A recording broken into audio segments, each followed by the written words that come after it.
দেশের জনপ্রিয় পরিচালক রায়হান রাফির নতুন ওয়েব সিনেমা অমীমাংসিত।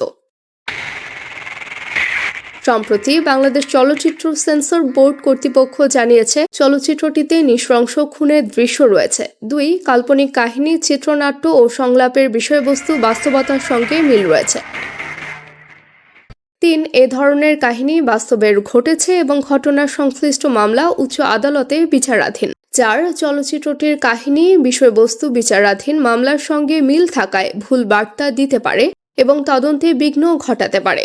এমন সিদ্ধান্তের পর ফুঁসে উঠেছেন নির্মাতাদের অনেকেই, বিশেষ করে সিনেমাটির পরিচালক রায়হান রাফি নিজেই সামাজিক যোগাযোগ মাধ্যমে জানিয়েছেন এক প্রতিক্রিয়া। রায়হান রাফি লিখেছেন, বাস্তবের সঙ্গে মিলে গেছে, তাই এটা মুক্তি দেয়া যাবে না।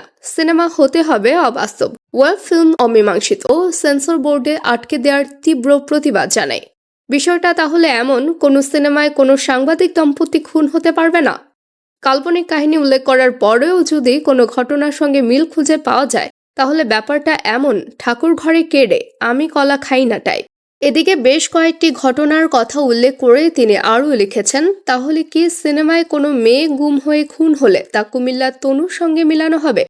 সিনেমায় কোনো কিশোরের লাশ নদীতে পাওয়া গেলে তার সঙ্গে নারায়ণগঞ্জের ত্বকী হত্যাকাণ্ড মিলানো হবে? এ সময় সিনেমা আটকে দেওয়ার বিষয়টি দুঃখজনক মন্তব্য করে রাফি আরও লিখেছেন, অমীমাংসিত সিনেমায় কোনো কিছুই প্রমাণ করা হয়নি, জাস্ট বিভিন্ন জনের ধারণা দেখানো হয়েছিল। তারপরও এই সিনেমা আটকে দেওয়াটা সত্যি দুঃখজনক। এই নির্মাতা আরও লিখেছেন, সিনেমায় কোনো খুন দেখানো যাবে না, কোনো ধর্ষণ দেখানো যাবে না, কোনো অপহরণ দেখানো যাবে না, কোনো গুম দেখানো যাবে না। আমরা সবাই ফেরেশতা, বাস করি বেহেশতে। এখানে কোনো খুন হয় না, কোনো গুম হয় না, কোনো ধর্ষণ হয় না। এভাবে হাত পা বেঁধে সাঁতার কাটতে হবে আমাদের দেশের সিনেমাকে। এদিকে অমীমাংসিত সিনেমার মুখ্য চরিত্রে অভিনয় করেছেন ইমতিয়াজ বর্ষণ ও তানচিকা আমিন। এছাড়া রয়েছেন আরও কয়েকজন অভিনয়শিল্পী। তবে পোস্টার ও টিজারে তাদের মুখ কালো কাপড়ে ঢেকে রেখে নির্মাতা চেয়েছেন গল্পের রহস্য আরও ঘনীভূত করতে।